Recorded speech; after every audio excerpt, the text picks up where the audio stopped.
Saludos a todos. En la clase de hoy vamos a ver el problema del federalismo en la primera mitad del siglo XIX en el Río de la Plata. Para eso vamos a recuperar los aportes que hizo un autor, uno de los mejores historiadores que ha habido en nuestro país, José Chiaramonte, del cual tienen para leer varios capítulos de un libro sobre las raíces del federalismo hispanoamericano. Lo, lo primero que vamos a hacer es ver, por un lado, la periodización que él hace de esta etapa y, por otro lado, ver una serie de premisas que él utiliza para el análisis. Porque una gran preocupación de Chiaramonte va a ser estudiar el lenguaje político de la época en su contexto, o sea, el lenguaje político en su contexto de producción. Porque muchas palabras, muchas categorías de la política, del debate político, de la lucha política en la primera mitad del siglo XIX, eh, en la actualidad tienen una interpretación, un significado muy diferente al que tuvieron originalmente. Lo que lleva a muchos análisis políticos e históricos incorrectos del proceso político de la época. Entonces, a él lo que más le preocupa es, bueno, recuperar las voces, las verdaderas voces de ese momento. Eh, ¿Qué significaba nación? ¿Qué significaba pueblos? ¿Qué significaba federalismo para los protagonistas de la lucha política en el siglo XIX? En este sentido, bueno, él va a hacer una periodización, va a empezar haciendo una periodización, tomando el periodo 1810-1852, es decir, desde la Revolución de Mayo hasta la caída de Juan Manuel de Rosas, tras la batalla de Caseros. Él va a eh, partir primero de una afirmación general, que es que el periodo en su totalidad fue un periodo en el cual los pueblos que posteriormente iban a conformar la República Argentina no tuvieron ni constitución ni Estado unificado. Y por lo tanto no hubo una unidad política que pudiéramos llamar nación constituidos. Ahora, después, él subdivide este periodo en dos momentos. Un primer momento va desde 1810 hasta aproximadamente 1826. Y va a ser un periodo marcado por eh, el conflicto por la forma de gobierno y el tipo de Estado de la unidad política que tenía que reemplazar al virreinato y, por lo tanto, y al Estado colonial. O sea, una vez resuelto, cosa que ya hacia, bueno, en 1816 se termina de declarar, pero para 1813 ya se sabía, ya estaba prácticamente resuelto que el camino del Río de la Plata iba a ser la emancipación de la dominación colonial española. La discusión comenzó a ser, bueno, la unidad política que va a heredar el virreinato, que va a reemplazar al virreinato y todas las estructuras del Estado colonial, de la dominación colonial, ¿no? Lo que va a reemplazar a eso. ¿Cómo va a ser? Eh, ¿Qué gobierno va a tener? ¿Qué sistema de relaciones entre los pueblos que constituyen, entre las partes que constituyen esa unidad? ¿Qué tipo de Estado vamos a tener? Y por supuesto, cuáles van a ser los principios fundamentales que van a orientar eh, el sistema legal, institucional, o sea, cómo va a estar organizado el poder, cuáles van a ser los derechos fundamentales eh, de esos ciudadanos, de los ciudadanos de la nueva nación que se conforme.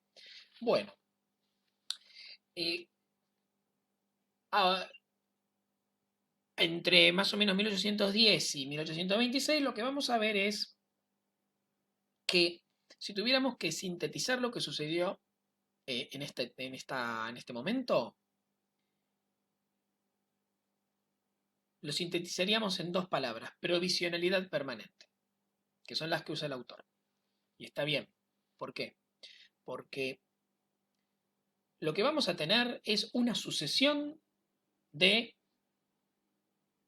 gobiernos centrales de carácter provisorio y cuya existencia estaba ligada a impulsar un proceso constituyente que permitiera, por sobre todas las cosas, sancionar una constitución que estableciera los principios fundamentales de organización de una nueva unidad política. Cada gobierno central, bajo las distintas formas que tuvo: primera junta, triunvirato, directorio,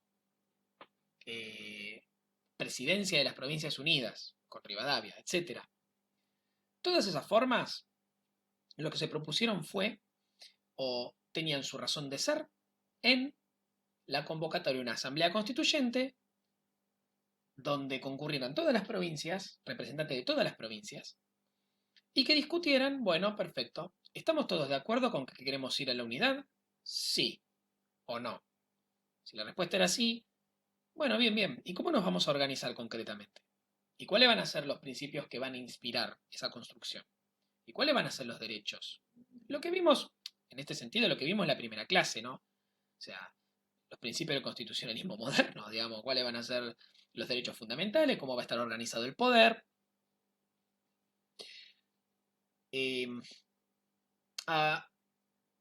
¿Cuál fue el problema? Que uno tras otro estos intentos fracasaron. Recordemos, el primero fue la asamblea del año 13.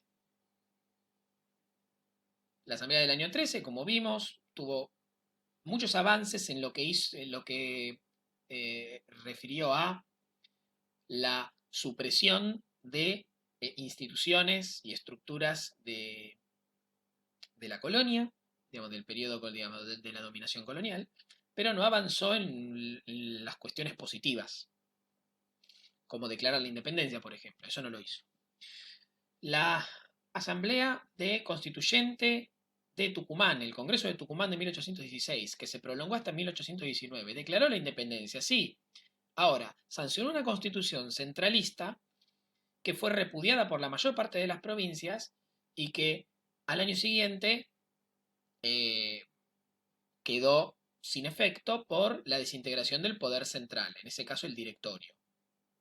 Y en 1824, ya en el marco del proyecto rivadaviano, nuevamente tenemos una convocatoria a un congreso constituyente que va a dar lugar a una constitución, la de 1826, pero que nuevamente va a caer en desuso, va a quedar sin efecto por la nueva desintegración del poder central al año siguiente, 1827. En todos los casos tenemos un factor común, que es que siempre los congresos son convocados por iniciativa de Buenos Aires, que en esta época tenemos que entender Buenos Aires no como la ciudad separada de la provincia, sino como una unidad. Es ciudad y campaña. Ciudad y provincia es todo Buenos Aires, no es como ahora. Lo que le da también otra fuerza, ¿no? Porque imagínense unificada la ciudad con la provincia. Siempre es cada uno de estos intentos son iniciativas impulsadas por la dirigencia política porteña y que por supuesto tienen detrás suyo la intención de la dirigencia porteña de que Buenos Aires sea la ciudad capital y heredera de una unidad política que integrara o que preservara todo lo que había sido el virreinato. O sea, Buenos Aires quería mantener su condición y, si podía ser, fortalecerla, profundizarla, para lo cual siempre propusieron un sistema centralista. Así fue en 1819, así fue en 1826.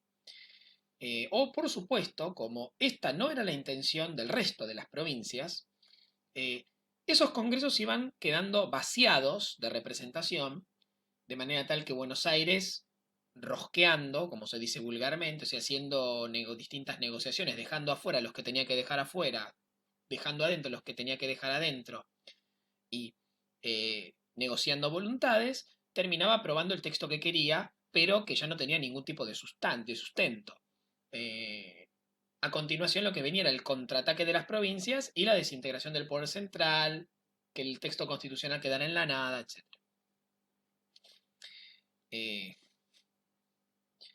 Ahora, a partir de 1828, cuando lo que tenemos es eh, la resolución de la crisis desatada por el derrumbe del poder central en 1827 y el fracaso del proyecto rivadaviano, hay una situación de crisis orgánica del espacio rioplatense, de conflictividad incluso militar, todo lo cual va a terminar llevando en 1829 a la asunción de Juan Manuel de Rosas como gobernador de la provincia y el inicio del rosismo, ¿no? Como se lo conoce.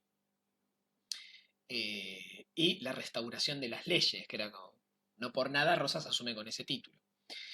Entre 1828 y 1852, más o menos, lo que vamos a tener es un periodo de hegemonía total del federalismo y de una interpretación particular del federalismo, que era la interpretación confederal del federalismo, ¿no? Hoy nosotros creemos que hacia atrás el federalismo significó siempre lo mismo en, en, en Argentina, pero no siempre significó lo mismo.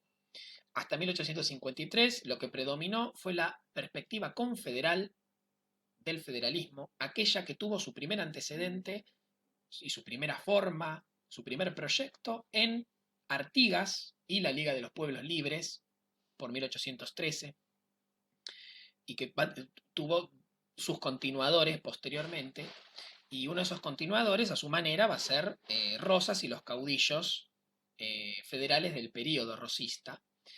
Y este periodo se va a caracterizar por una red de estados provinciales prácticamente independientes, basados en una dinámica de ligas, de pactos, de acuerdos. El más famoso y más perdurable de los cuales fue el Pacto Federal de 1831, pero que nunca van a desembocar en una unidad política efectiva con un texto constitucional y un marco institucional que acompañara. Es decir, el proyecto confederal nunca va a lograr la conformación de una unidad política con un Estado unificado y con un texto constitucional y un sistema institucional de soporte. Esto no se va a dar. Lo más lejos que se va a llegar va a ser el Pacto Federal de 1831, que establece una de las tantas ligas, en este caso sobre todo una liga de provincias federales del litoral. Siempre va a ser Buenos Aires, Entre Ríos y Santa Fe el núcleo fundamental, a lo que se le va a llamar la Confederación Argentina de este periodo. Eso es lo más lejos que se va a llegar. No va a haber en este periodo del 28 al 52 nada parecido a un poder central. Y ahora lo vamos a ver más en detalle. No, lo que vamos a tener es, insisto, una dinámica de ligas, de pactos, de acuerdos entre provincias, ¿no? Que todos y cada uno van a expresar la voluntad de convocar un Congreso Constituyente que establezca una constitución, una unidad, inicie la construcción de un aparato estatal, pero esto nunca se va a concretar. No va a pasar. No va a salir de la intención. Ese Congreso nunca se va a realizar. ¿Cuáles son las premisas del análisis de Chiaramonte? O sea, los elementos previos que hay que tener en cuenta. Bueno, hay algo que a él le preocupa particularmente, que es que no tratemos de ver lo que pasó en todo este periodo, en toda esta primera mitad del siglo XIX en el Río de la Plata, como una etapa preparatoria, una simple etapa preparatoria de lo que se iba a concretar a partir de 1853. O sea, la famosa, ustedes recuerden, la famosa organización nacional que aparece en todos los manuales de historia, sobre todo los manuales de educación media o incluso primaria.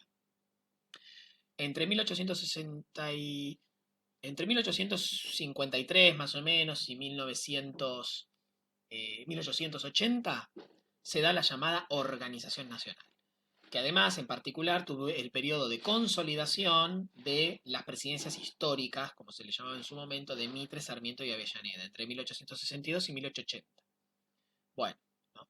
Entonces, en la construcción de la historia oficial y tradicional, pero repetida muchas veces incluso por quienes decían criticar la historia tradicional, oficial, que es fundamentalmente la historia liberal forjada por Mitre, y cuyas hipótesis fundamentales después se reprodujeron durante muchos años de distintas maneras.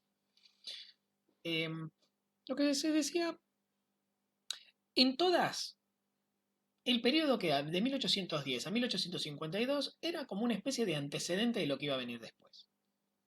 O sea, el proceso que dio lugar al Estado argentino, a la nación argentina, y el proceso de construcción del Estado argentino eh, estaba predeterminado. Había como una predestinación. O sea, ya en mayo de 1810 eh, estaban dadas las condiciones que iban a terminar generando eso. De manera tal que todo el proceso que va de 1810 hasta 1880, como mínimo, era algo que estaba decidido de antemano, que era inevitable, era necesario. Eh, no podría haber pasado de otra manera. Y de la misma manera se leyó al federalismo argentino. Entonces, a los fines de lo que tenemos que discutir en la clase de hoy. El federalismo, establecido en la Constitución del 53, desde este punto de vista, es exactamente igual que el federalismo que hubo antes del 53. Es exactamente lo mismo. La interpretación del federalismo de Artigas, de Rosas, de Estanislao López y todos los referentes del federalismo de este periodo, con la interpretación del federalismo que está en la Constitución de 1853 y la interpretación del federalismo que tenemos hasta el día de hoy y que rige el sistema político argentino. O sea, el federalismo fue siempre igual. No hubo federalismos en plural, no hubo distintas interpretaciones. El federalismo siempre fue igual, siempre fue considerado de la misma manera. ¿Por qué? Porque esto tiene que ver con la lectura que se hace de la historia, con la forma de construir el relato histórico de todo el periodo largo, de todo el siglo XIX, ¿no? Como una especie de continuidad. Entonces, para poder explicar 1880, tenemos que ir a 1810. Y a partir de 1810 todo hay que verlo en clave positiva. Todo lo que sucedió fue un recorrido inevitable hacia 1880. No podría haber sido de otra manera. Y todos los proyectos que fracasaron en el camino, fracasaron porque el proyecto que termina triunfando era el que estaba el correcto desde un principio. Era el inevitable desde un principio. Y figuras como Rosas, por ejemplo, y Artigas, ¿por qué fueron derrotados finalmente? Porque fueron interrupciones, obstáculos o, eh, en el peor de los casos, eh, casos como de barbarie, ¿no? Eh, simples bárbaros que no supieron entender eh, cuál era el, cuál era el camino de la historia, el camino inexorable, inevitable de la historia, y por lo tanto la historia se los terminó llevando tarde o temprano puestos. Entonces, ¿cuál es el mayor problema de esta situación? Que se le termina atribuyendo a los sujetos en situaciones históricamente determinadas, se les termina atribuyendo una conciencia nacionalizadora que no tenían, que no tenían.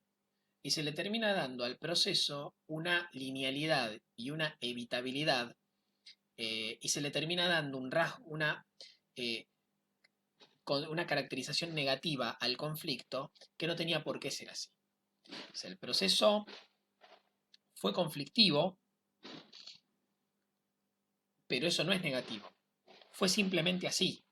Y el hecho de que haya sido conflictivo es lo que nos tiene que llevar a pensar que había muchos proyectos posibles y que podía haber pasado cualquier cosa.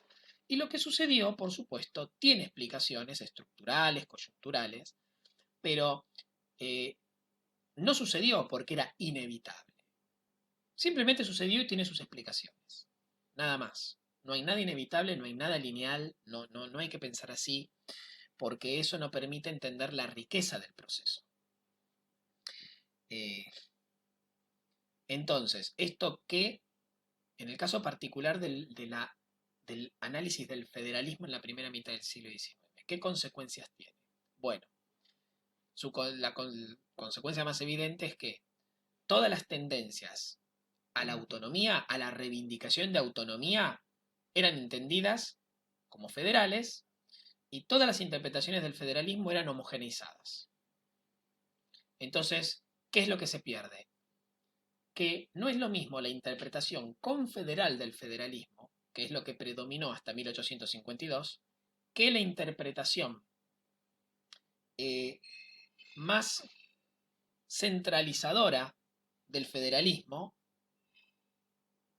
que es la que se construye a partir de 1853 y que está plasmada en la Constitución del 53. No es lo mismo. No es lo mismo el confederalismo que el Estado federal.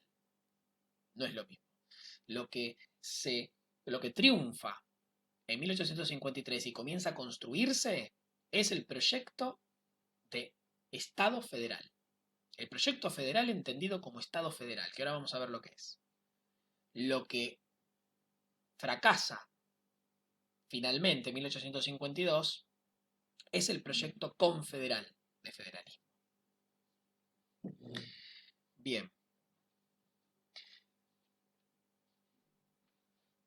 ¿Cuál es la diferencia entre confederación y Estado federal? Son las dos grandes interpretaciones en las que puede dividirse la, eh, el federalismo como macro corriente. Una federación, una confederación es una unidad política en la cual las distintas partes, en nuestro caso provincias, así que vamos a empezar a llamarlo así, en una confederación las distintas provincias que acuerdan formar la unidad mantienen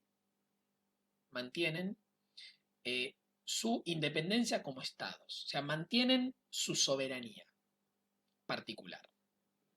De manera tal que la unidad política se basa en el mantenimiento del acuerdo entre esas provincias, ¿no? Para darle una serie de funciones mínimas a un poder central, pero sin que eso signifique que ellos renuncian a su soberanía particular.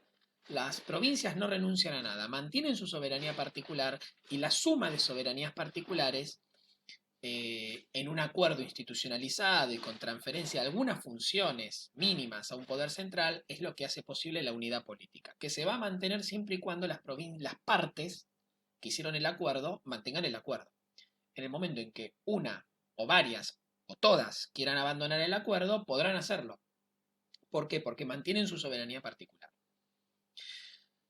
¿Qué es lo que sucede en el Estado federal? En un Estado federal, como por ejemplo el nuestro actualmente, y como por ejemplo, que es lo mismo, el Estado que se conforma, o la unidad que se conforma a partir de la Constitución de 1853, en un Estado federal, las provincias, en el acto a través del cual deciden formar la unidad política, renuncian a su soberanía particular en función de una soberanía nacional única e indivisible, manteniendo, sin embargo, algunos atributos de soberanía. Y esa es la llamada autonomía de las provincias. Las provincias mantienen su autonomía, lo que significa que hay parte o algunos atributos de soberanía que los gobiernos provinciales conservan, pero renuncian a buena parte de su soberanía que delegan en un poder central, que va a concentrar esos atributos de soberanía, ¿no? Una soberanía nacional única e indivisible. Esa es la diferencia fundamental, ¿no? En un caso estamos hablando de estados soberanos independientes que deciden unirse pero no renuncian a nada, y es el acuerdo lo que mantiene la unidad. En el otro caso, los que deciden formar la unidad sí renuncian, sí renuncian. Razón por la cual ninguna provincia en un sistema de Estado federal, ninguna provincia puede abandonar la unidad. ¿Por qué? Porque automáticamente cae en sedición. Y lo que corresponde en ese caso es que el Poder Ejecutivo proponga al Congreso y con su aprobación ejecute una intervención federal. O sea, una vez que decidiste formar parte de la unidad bajo un Estado federal, no te puedes ir, ya está, quedaste enganchado para siempre. ¿Está claro? Pero lo que dominó en el periodo que estamos tratando hoy, o sea, entre 1810 y 1852, y sobre todo entre 1828 y 1852, cuando hay un triunfo absoluto del federalismo sobre el centralismo, que nosotros conocimos acá como los unitarios, ¿no? como el pacto unitario, la liga unitaria. Lo que predominó en ese periodo, antes del 53, fue la interpretación confederal del federalismo, ¿no? Y que se manifiesta en las provincias como estados soberanos independientes, eh, que aspiraban a la integración con las otras provincias a través de pactos interprovinciales, ligas, acuerdos, ¿no? Del cual el más importante fue el Pacto Federal de 1831, pero que más allá de la voluntad de convocar un congreso para alcanzar una unidad y demás, una y otra vez reivindicaban la conservación de su independencia como provincias. Esto es sus atributos de soberanía, sus soberanías particulares, por volver al lenguaje que, que en su momento generalizó Artigas en la década del 10. Cuando hablamos de análisis concreto, ¿de qué estamos hablando? De, bueno, ¿cómo fue el proceso que, o cómo impactó la perspectiva confederal en el proceso político? Y también cuál es su origen. Y su origen tiene que ver con un concepto de soberanía. Y acá volvemos a lo que ya mencionamos, que es el problema de, bueno, ¿cuál es la concepción de soberanía que había en la tradición política española? Y que impacta en el Río de la Plata, obviamente, en la medida en que éramos una colonia. Bueno, había una concepción de la soberanía que era orgánica. La concepción tradicional era orgánica. ¿Qué quiere decir? Tiene que ver con la doctrina del pacto de sujeción y de la retroversión de la soberanía. Recordemos, el monarca es el cuerpo de la soberanía, encarna la soberanía. Si el monarca está ausente, vuelve al pueblo. La soberanía vuelve al pueblo, que el que ejerce, ¿no? O que lo delegan representantes, hasta tanto vuelva el monarca. Eh, Ahora, recordemos que con la invasión francesa de España, estalla el conflicto entre las colonias americanas y la península española por, bueno, eh, la soberanía vuelve al pueblo, o sea, vuelve a nosotros, vuelve al pueblo en la península y vuelve a los pueblos americanos.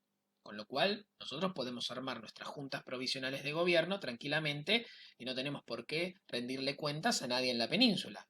En todo caso, cuando vuelva el rey, ahí sí, nos volvemos a plegar, porque es nuestro compromiso y juramos lealtad, etc. Ahora, hasta que vuelva el rey hacemos lo que queremos. Y esto es lo que dio lugar al autogobierno criollo y que alimentó posteriormente el proceso independentista. Pero, ¿de qué manera Esto va a terminar dando lugar, esto va a terminar alimentando tendencias autonomistas en las colonias americanas.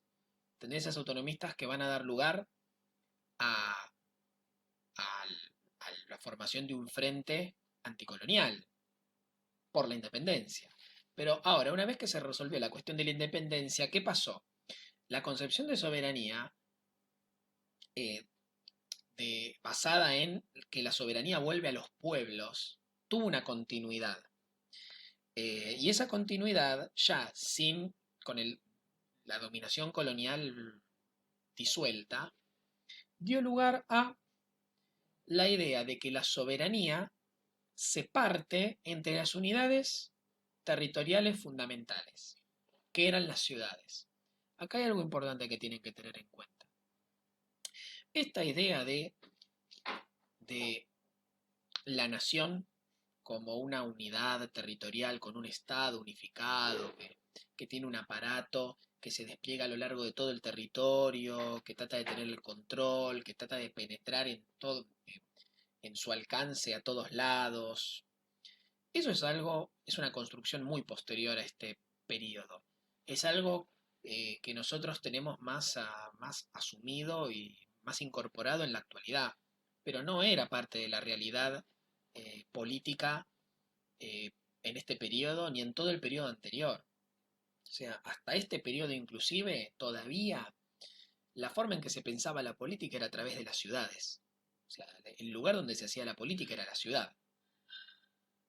En el campo era el lugar de la producción, por decirlo de alguna manera, eh, pero de ninguna manera el lugar donde se hacía política. El lugar donde se hacía política era la ciudad.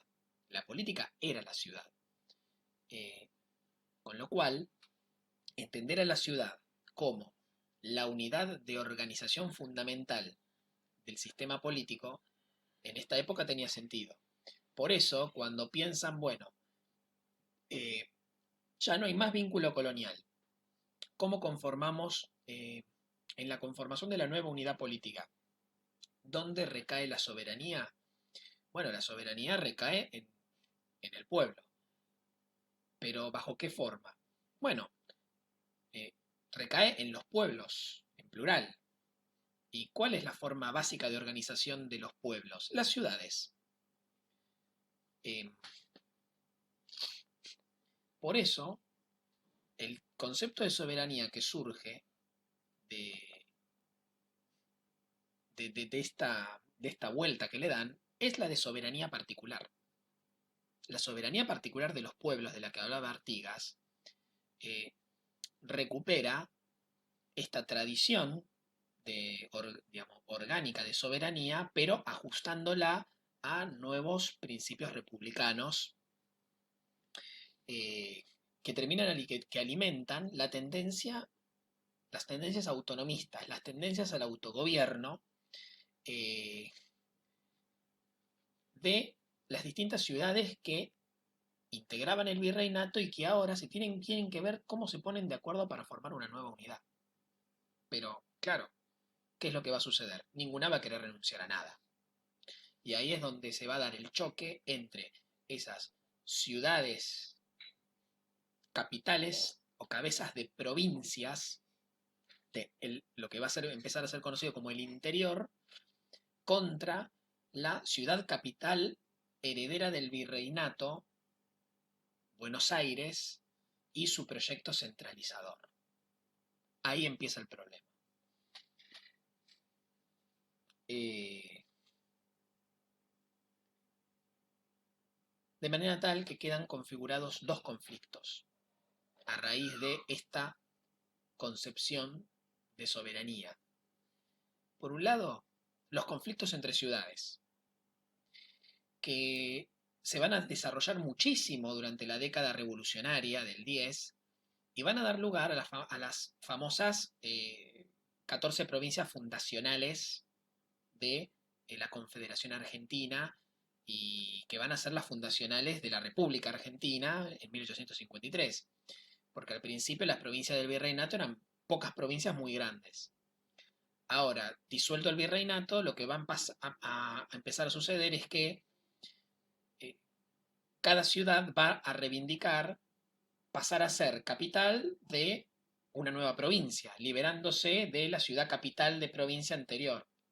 Así es como se van a empezar a subdividir, se va a empezar a subdividir territorialmente el Río de la Plata y de repente la, lo, Salta y Tucumán, que eran una misma provincia, van a pasar a ser dos provincias distintas. Córdoba también va a pasar a ser una provincia distinta. La banda oriental no solo va a tratar de convertirse en una provincia distinta, sino que se va a terminar convirtiendo en un estado diferente a partir de 1827. O sea, tenemos conflictos entre ciudades, ¿no? Entre ciudades capitales con las ciudades subordinadas que van a dar lugar a subdivisiones y por lo tanto a nuevas provincias y al conflicto entre los cabildos y nuevas instituciones que comienzan a aparecer, como por ejemplo las salas de representantes o lo que van a ser las legislaturas. Y el segundo conflicto que va a haber es el que atraviesa toda la primera mitad del siglo XIX, que es el conflicto entre las tendencias autonomistas basadas en la soberanía de los pueblos, la soberanía particular de los pueblos, y las tendencias centralizadoras, que van a estar encarnadas sobre todo por Buenos Aires y el proyecto porteño, que por supuesto se basan en la preeminencia de Buenos Aires eh, como preeminencia política, económica también, pero también el privilegio de Buenos Aires en cualquier unidad política que se conforme, en cualquier proyecto de unidad política que se plantee, y el concepto de soberanía nacional como eh, unidad indivisible por sobre todas las cosas, y sin consideración de las autonomías, eh, por entender que son disgregadoras de la unidad o potencialmente disolventes de la unidad. Esto, estos son como eh, estos son como los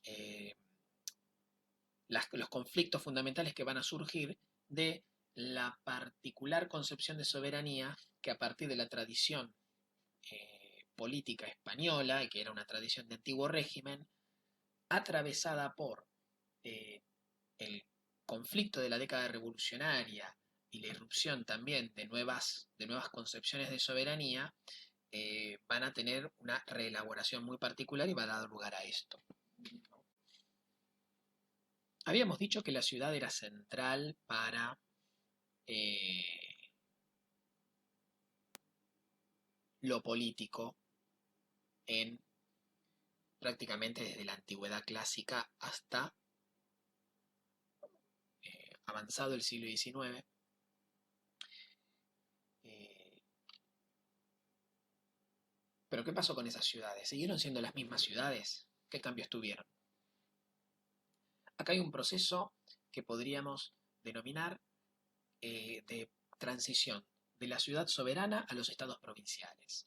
Ese es el camino que hicieron estas ciudades, entendidas como unidades de organización política básica de la sociedad, eh, que eran las que fueron las ganadoras de la concepción de soberanía particular de los pueblos, y que a lo largo de la década revolucionaria hicieron una trayectoria que las llevó en 1820 ante el derrumbe del poder central, en ese momento el directorio, con cabeza en Buenos Aires, eh, la llevó a convertirse, a salir de esta crisis convertidas en estados provinciales que van a iniciar un camino de construcción institucional propia y que va a ser lo más rico de esta etapa. Eh, lo que queremos decir es que el rol político de las ciudades entre 1810 y 1820 va a ir creciendo cada vez más hasta que esa ciudad que encabeza una provincia termina construyendo un Estado soberano independiente, que se va a relacionar con las ciudades que encabezan otras provincias en tanto Estado independiente. Y eso va a dar lugar a la dinámica de ligas, acuerdos y pactos de los que hablamos. ¿Cómo se expresa esto? Bueno, se va a expresar en la integración del mundo rural la llamada campaña a la representación política. O sea, esto es un cambio fundamental. Y por eso decimos que empieza a cambiar esta idea de que la ciudad es la única eh, depositaria de lo político. Cambia eso. ¿Por qué? Porque de la ciudad eh, se va a incorporar el campo, o sea, ya el lugar donde se hace política va a incorporar al mundo rural y por lo tanto en las elecciones, porque empieza a haber elecciones en esta época, se va a convocar a la población del campo. Pero además también la movilización política también va a llegar al campo o va a venir desde el campo, a irrumpir en la ciudad. Por otro lado, vamos a tener, sobre todo entre 1819, 18 y 19 y 1824-25, vamos a tener un periodo extremadamente rico en lo que hace a la, la invención institucional de las provincias. O sea, el desarrollo institucional. ¿Qué quiere decir? Las provincias van a aprobar constituciones, estatutos, reglamentos, o sea, todas van a aprobar leyes fundamentales que organizan el poder y las instituciones a nivel provincial. Tenga el nombre que tenga, algunos van a ser constituciones, otros les van a poner estatuto nada más, pero todas van a tener algún tipo, casi todas van a tener alguna ley fundamental que las organice. Eh, por otro lado, van a ser abolidas las últimas instituciones heredadas del periodo colonial, como por ejemplo el cabildo. El cabildo va a dejar de existir y lo que va a reemplazar al cabildo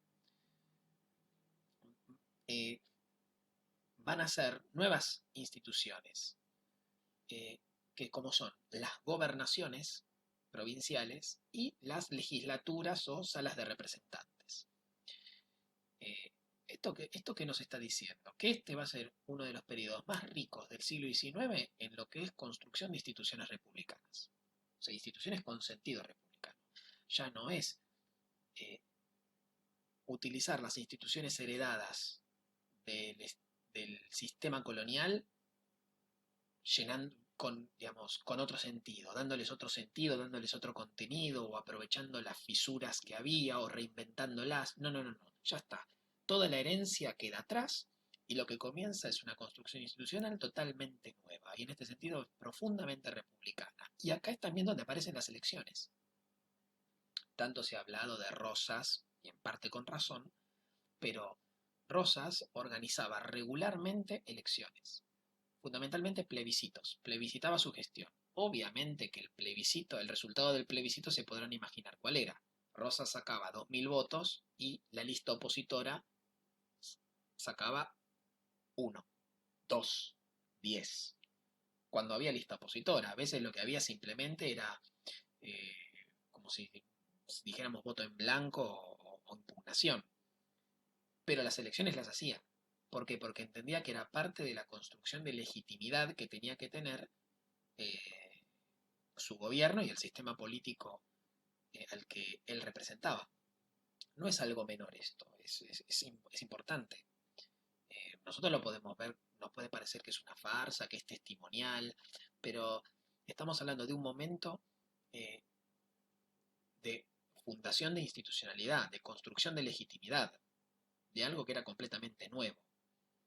Para nosotros nos puede parecer una farsa porque lo vemos a la luz de más de 100 años de instituciones, digamos, de instituciones democráticas y de funcionamiento, mal que mal, con todos sus problemas y su inestabilidad de un sistema político. Ahora, en este momento estaba empezando todo esto. Eh, bien.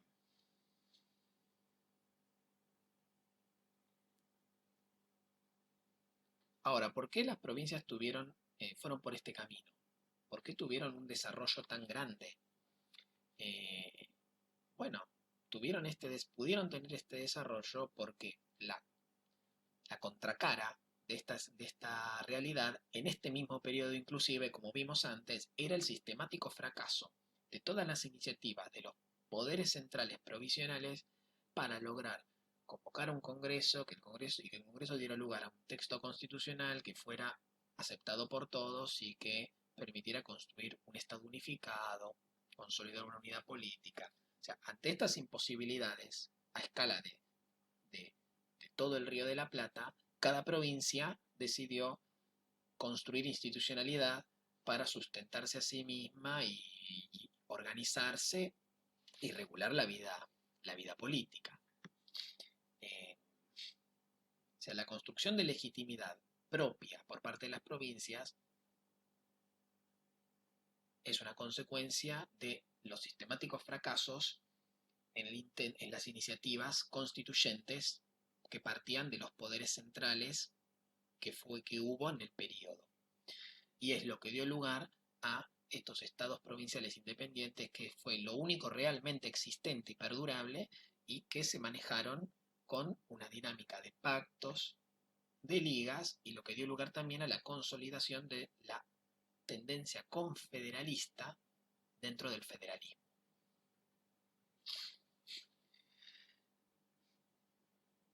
Ahora, bueno, a manera de cierre, de conclusión, y acá nos apegamos firmemente a lo que dice el autor, Chiaramonte. No cometamos el error de confundir el Estado federal, que se construye a partir de la Constitución, de la aprobación de la Constitución de 1853, con el proyecto confederal que hubo en todo el periodo anterior, entre 1828 como mínimo y 1852. No, todo lo contrario. El Estado federal que comienza a organizarse en 1853 es la negación absoluta de la interpretación confederal predominante en el federalismo durante toda la primera mitad del siglo XIX. O sea, justamente, independientemente de lo que diga la Constitución, que en su preámbulo dice, respetando pactos preexistentes, esa mención a los pactos preexistentes es parte de la construcción de legitimidad del nuevo Estado federal, eh, que se propone a sí mismo como una solución de compromiso, no aceptada, no asumido por sí mismo, pero que en los hechos fue así. Eh, es la negación de la dinámica de pactos y acuerdos entre estados provinciales soberanos lo que permite el surgimiento del Estado federal. O sea, la Constitución de 1853 y el Estado federal no se explican como consecuencia de un proceso lineal iniciado en 1810 y desarrollado durante toda la primera mitad del siglo XIX. No, no se explica por eso, sino que se explica por lo contrario.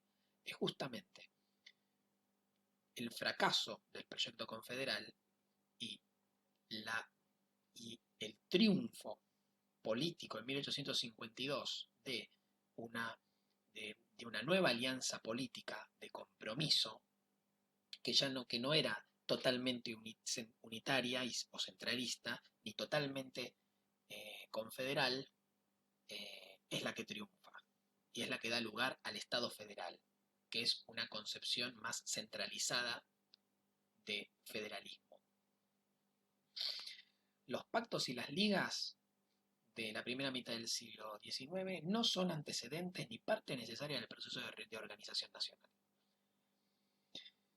La hegemonía porteña bajo la Confederación Argentina de Rosas no puede ser considerado un principio de unificación, que es lo que ustedes pueden encontrar en el Facundo de Sarmiento o en las bases de Alberdi. Eso es pura construcción de legitimidad de los intelectuales que escribieron y que formaron parte del proyecto que empieza en 1853.